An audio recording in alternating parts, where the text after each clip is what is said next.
Bonjour, bonjour. Je suis très heureux de vous retrouver ce matin. Parler de l'actualité de la crypto-monnaie et du monde merveilleux de la blockchain. Ce matin, nous allons parler toujours de Terra Luna, qui est l'actualité du moment. Alors, il s'agit toujours de savoir quelle est la voie à suivre par rapport au sauvetage de Terra Luna, quelles sont les différentes évolutions dans l'écosystème de Terra Luna. En fait, qu'est-ce qui se passe actuellement. Pour ceux qui viennent de nous prendre en marche, alors activez la cloche de notification, abonnez-vous, surtout partagez les vidéos pour aider aussi d'autres personnes aussi à comprendre aussi tout ce qui est écosystème de crypto-monnaie et tout ce qui se rapporte à ces opportunités. Voilà, donc ce matin, comme je le disais, nous allons parler de Terra Luna. Alors, l'information qui fait beaucoup polémique actuellement, c'est qu'il y a 1 milliard de dollars qui a été donné à, comment on appelle, à l'écosystème de Terra Luna pour aider à l'écosystème à survivre. Mais apparemment, beaucoup de personnes ont compris comme si Terra Luna avait donné 1 milliard de dollars. En fait, Binance avait donné 1 milliard de dollars à Terra Luna pour, comment on appelle, sauver, comment on appelle, la pièce Terra Luna. Non. En fait, l'article dit que, voilà, Terra Luna a reçu l'aide de la Binance Smart Chain, voilà, la fondation Binance.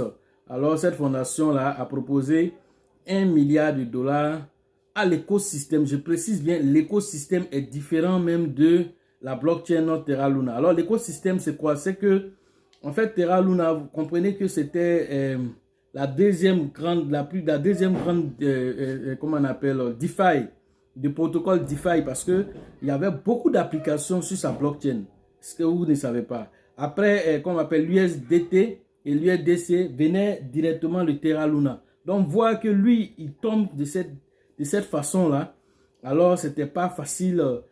Donc, du coup, ça fait beaucoup, comment on appelle, de victimes, parce que toutes ces plateformes de DeFi qui sont venues faire leur application sur la blockchain Terra Luna souffrent aujourd'hui.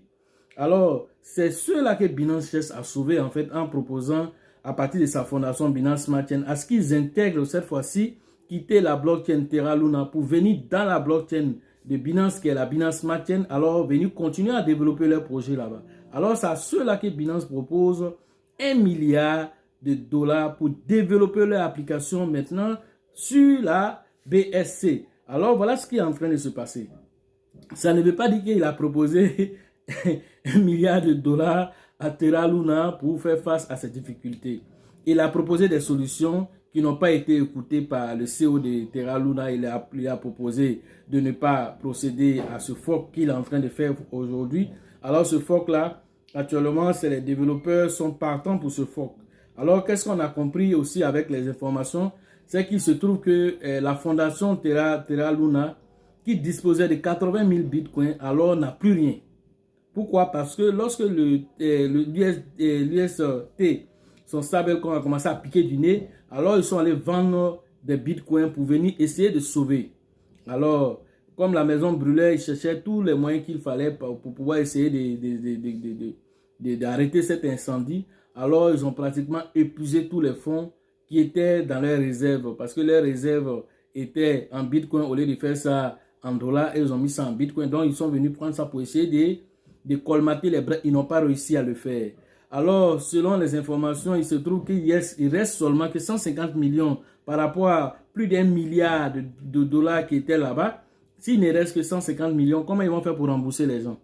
C'est ça la question.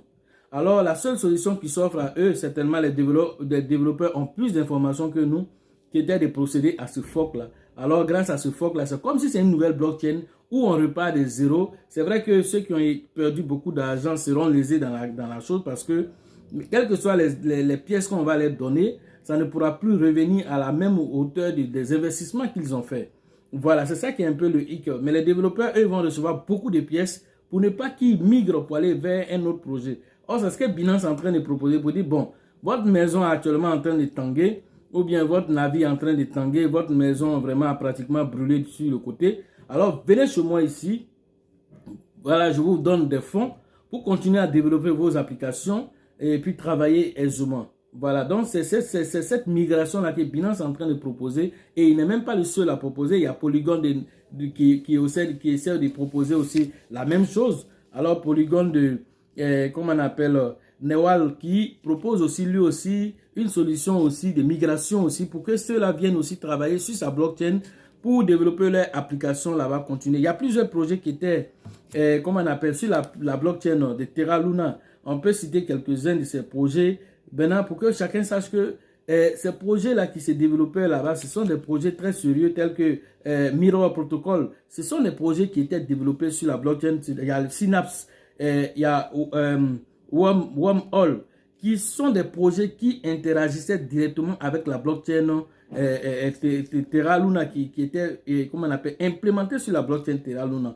Et aussi, malgré qu'eux étaient là-bas, il y en a qui travaillaient aussi, malgré qu'ils étaient sur Terra Luna, avaient fait ce qu'on appelle un bridge pour travailler avec la Binance Smart Chain. Alors, Mirror Protocol, Synapse, Wormhole aussi, eux aussi, déjà, eux travaillaient avec la Binance Smart Chain. Alors, ceux-là même, ils sont les premiers à être appelés par Binance pour dire, bon, comme tu travaillais déjà avec nous avant l'effondrement de ta plateforme où tu travaillais, alors, viens chez nous et viens continuer à faire ton meilleur travail que tu faisais là-bas. Cette fois-ci, on met à disposition $1 milliard pour que tu aies un fonds illimité pour pouvoir travailler sur ton application. Voilà ce qui est proposé. Ethereum a proposé, Polygon a proposé, tout ça, c'est vrai, ça va aider l'écosystème, mais quelque part là-bas, est-ce que quand tous ces protocoles quittent, hein, comment on appelle, le Terra Labs, quand ils quittent, comment on appelle, la blockchain Terra pour aller directement de l'autre côté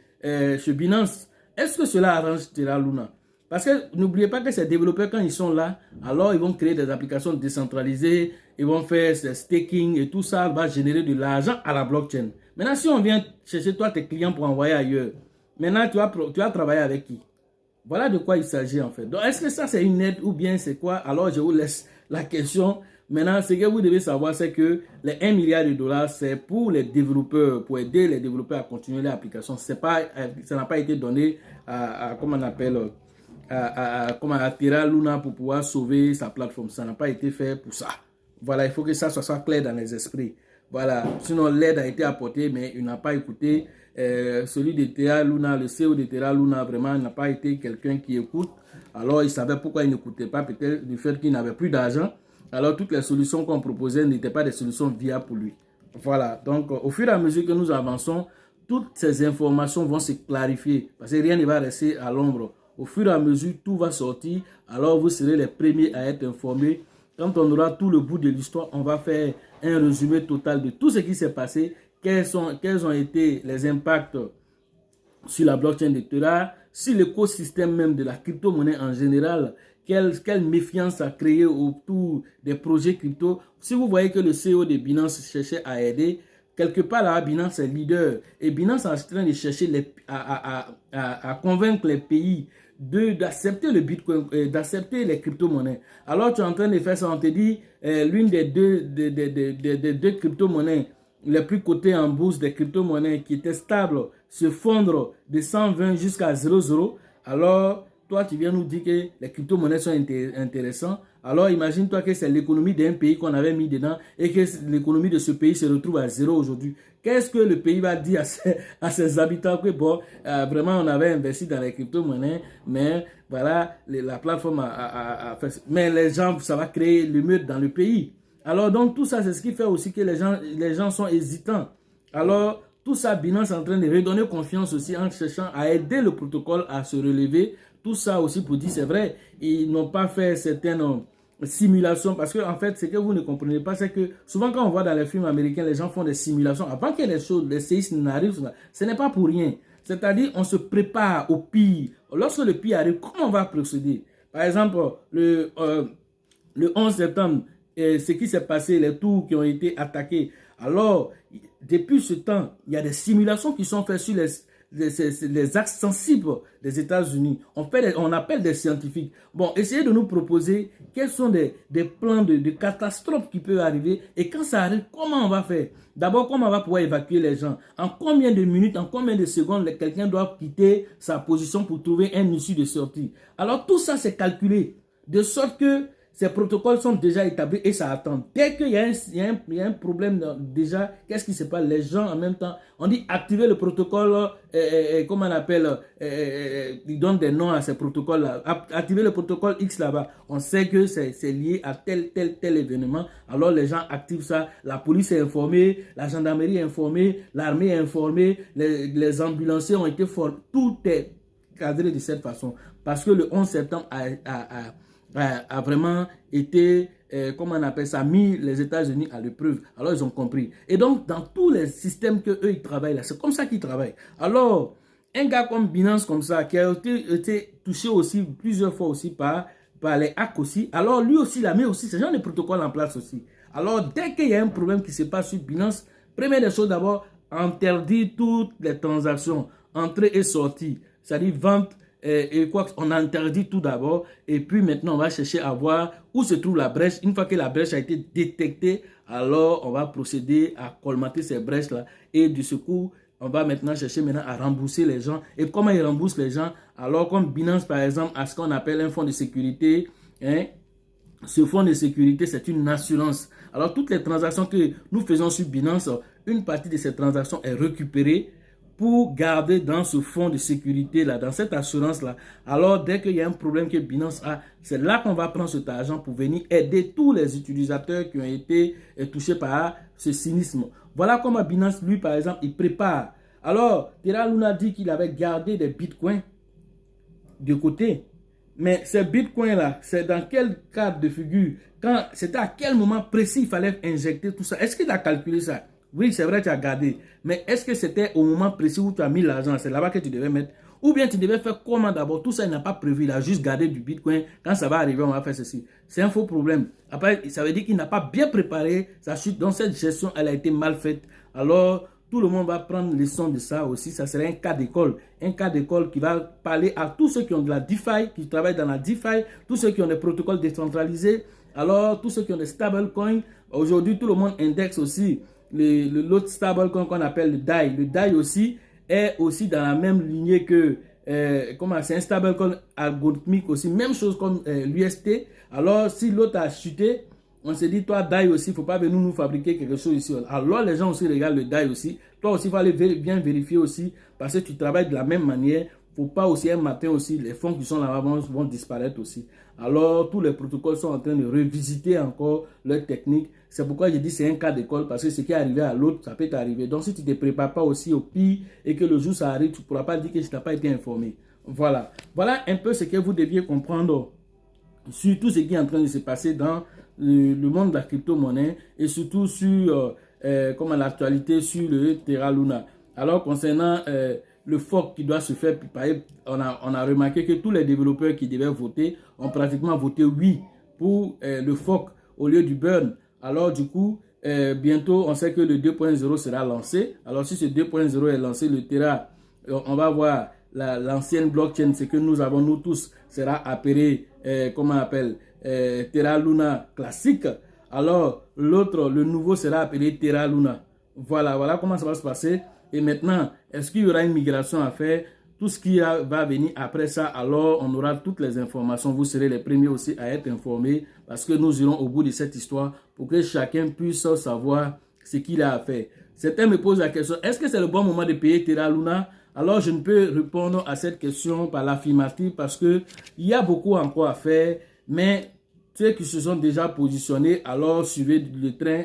Voilà, comme je le dis, c'est un projet à risque pour le moment. Alors, ceux qui sont prêts aussi à prendre ces risques, alors prenez ces risques en fonction de vos propres ressentis, pas par rapport à ce que quelqu'un a dit. Si vous devez prendre ces recherches-là au sérieux, allez faire vos propres recherches et mettez ce que vous êtes prêt à perdre là-dedans.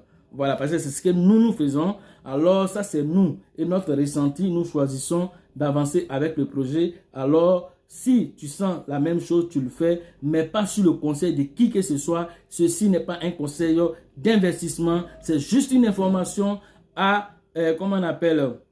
d'un passionné de la crypto-monnaie, de quelqu'un qui est dans la sphère cryptographique, alors qu'il a compris un certain nombre de choses, alors qu'il essaie de partager avec son public, c'est tout. Alors, ce n'est pas un conseil d'investissement. Donc, à bon entendeur, ça, lui, à tous ceux qui sont en train de traîner et qui viennent encore pour venir demander pourquoi ça baisse, j'ai payé ici, ça j'ai descendu ici, ça, ce n'est plus à notre niveau. Il faut prendre tes décisions pour toi-même et interagir en fonction de ton ressenti. Voilà ce qu'on pouvait vous dire déjà concernant Terra Luna. Autre information concernant la sphère cryptographique, il s'agit de 44 pays qui viennent comment on appelle, de faire une visite au Salvador pour aller voir le président du Salvador pour échanger sur tout ce qu'ils pourraient utiliser dans leur pays sur les crypto-monnaies, surtout le Bitcoin. Alors, donner tout le Salvador veut instruire tous ces pays-là si l'importance du Bitcoin et de l'écosystème des crypto-monnaies qui peuvent sauver ces pays-là. Voilà, donc comment ces pays-là, à partir du Bitcoin, peuvent avoir leur indépendance monétaire. Alors, vous avez vu la Centrafrique qui a suivi le pas, et donc le Paraguay qui a suivi le pas. Alors, 44 pays, c'est pas petit.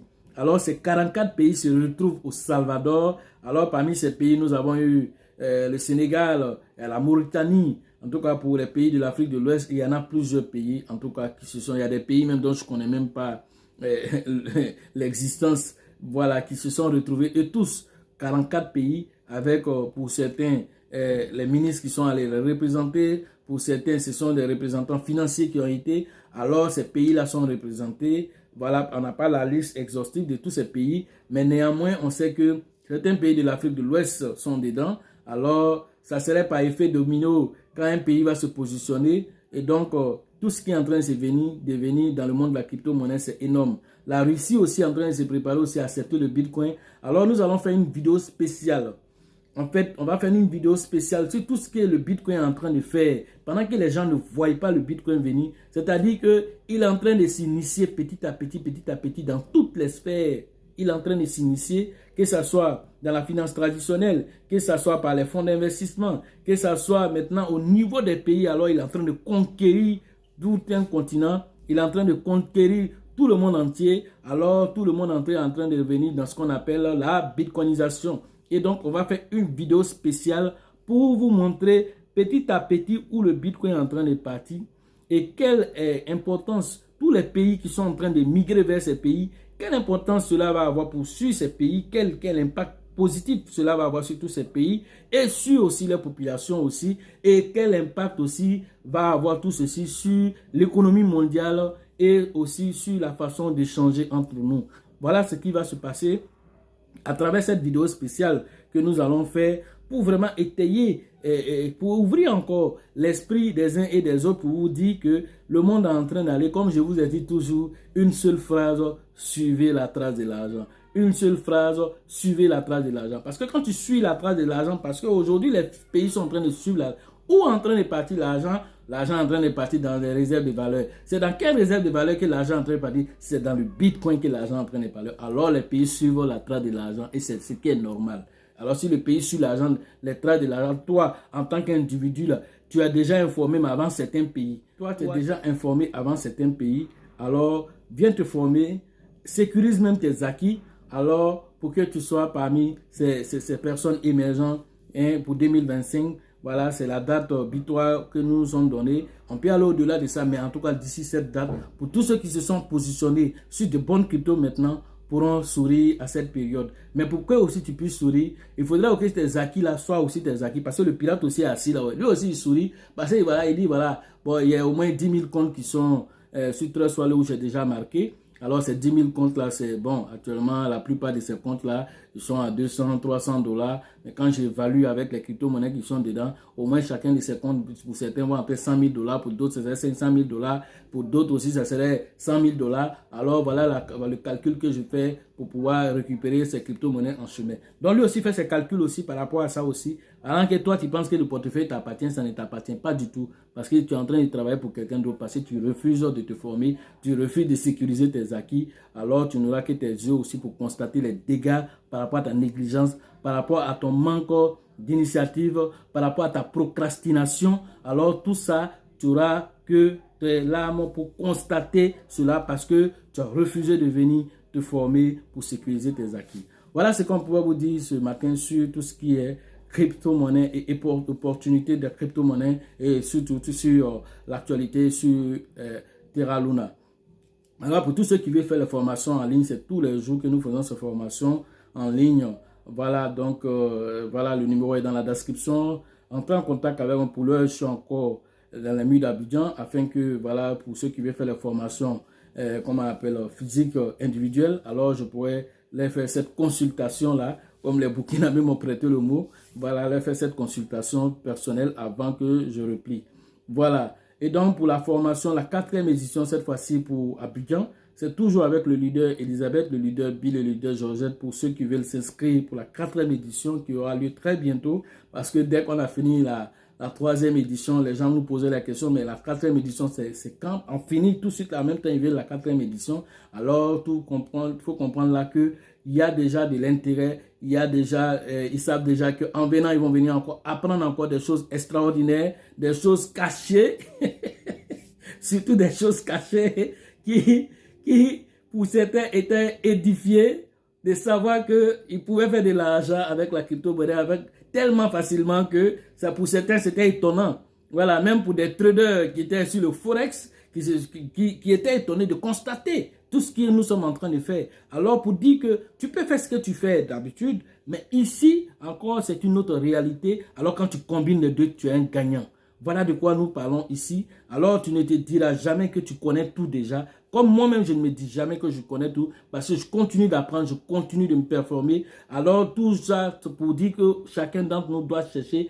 Et pour être un expert dans un domaine, il faut avoir 15 000 heures d'apprentissage. Tu es sûr que tu as 15 000 heures d'apprentissage dans le domaine que tu espères évoluer là-dedans? Je ne pense pas. Alors tu dois continuer de te former, chaque fois te former pour avoir des informations et progresser. Voilà. Pour la formation, la 3e édition, surtout au niveau de Ouagadougou, parce que Abidjan va en train de dépasser Ouagadougou. Cette fois-ci, Ouagadougou qui était très avancé. Maintenant, il y a un ralentissement un peu à ce niveau.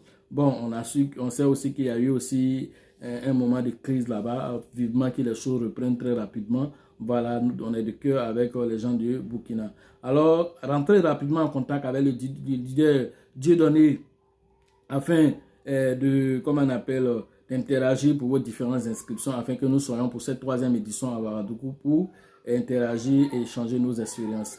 Pour la formation au niveau de la RDC, c'est toujours avec le grand leader Faustin que vous devez interagir pour vos différentes inscriptions. La formation au niveau du Sénégal, alors le Sénégal aussi était allé au Salvador.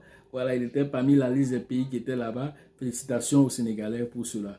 Cette initiative d'ouverture d'esprit et d'innovation, à la recherche de l'innovation. Alors, interagissez avec le leader, comment on appelle, Mama, pour apprendre déjà à interagir avec le monde de la crypto-monnaie, à aller plus vite même que le gouvernement. Parce que le gouvernement s'en va prendre information d'abord. Est-ce que vous comprenez? La procédure, c'est quoi? Aller s'informer d'abord. Quand ils vont finir de s'informer, ils vont venir faire eux-mêmes leurs propres recherches. Or, comme je connais la lenteur des pays africains souvent à prendre des décisions, c'est une affaire qui est relancée au moins sur 5 ans avant qu'ils viennent sortir quelque chose. Parce qu'ils vont vouloir... Or, ce que les pays doivent comprendre, c'est que chacun doit faire d'abord en fonction de son ressenti. Comme la même, nous tous, on prend nos décisions. Là. Salvador a fait en fonction de son ressenti. Centrafrique a fait en fonction. Donc, chacun regarde son écosystème et puis prend la décision. Ensemble, maintenant, on peut venir établir un protocole maintenant pour tous les pays pour dire, bon, on est d'accord, on a tous régulé de notre façon. Maintenant, on fait une régulation commune pour la CEDEAO. On fait une régulation commune pour, par exemple, l'Afrique de l'Est. Donc, tout ça... Mais au moins, chaque pays doit pouvoir interagir en fonction de lui-même, d'abord de son histoire, en fonction de son écosystème. Et en partie de là maintenant, les citoyens étant à l'aise maintenant pourront choisir d'être ici dans tel pays ou dans tel pays. Parce que tout qu'on fait avec le Bitcoin, c'est tout ce qu'on appelle la décentralisation. Alors c'est ce qui va se passer. Alors les capitaux qui sont en train de fuir pour aller ailleurs, ces capitaux vont rester dans nos pays et ça va développer nos sous-régions. Voilà ce qui est en train de se passer avec la crypto-monnaie. Alors toi qui es au Sénégal, sois content parce que ton gouvernement est en train de prendre des initiatives dans ce sens-là. Pour la formation au niveau, comment on appelle, de Côte d'Ivoire, du côté de la côtière, c'est toujours avec le leader TB Joseph que vous devez interagir pour vos différentes inscriptions, vous inscrire. Et là, c'est prévu pour le 11 et le 12 juin prochain, voilà, à San Pedro. Alors, interagissez rapidement pour vos différentes inscriptions dans la zone. Alors, pour la formation au niveau de Daoukro, c'est toujours avec le grand leader Yaya que vous devez interagir pour vos différentes inscriptions. La formation au niveau de Dabengourou, c'est toujours avec le grand leader Yapi que vous devez interagir pour vos différentes inscriptions dans la zone. La formation au niveau de Korogo, c'est toujours avec le grand leader Djedje que vous devez interagir. Et la formation au niveau de Man, qui est prévue aussi, cette formation est prévue la première édition pour le mois d'août. Alors rapidement inscrivez-vous. Mais le mois d'août, c'est juste un mois qui a été donné. Dès que nous avons atteint le nombre de personnes avant ce mois-là, alors nous allons lancer la formation avant même le mois d'août. Alors, interagissez rapidement avec le leader, le grand leader Nyawa pour vos différentes inscriptions à Man. Voilà. Donc, voilà ce qu'on pouvait vous dire ce matin sur l'écosystème des crypto-monnaies. Alors, si vous pensez que la formation coûte cher, essayez l'ignorance. À la prochaine.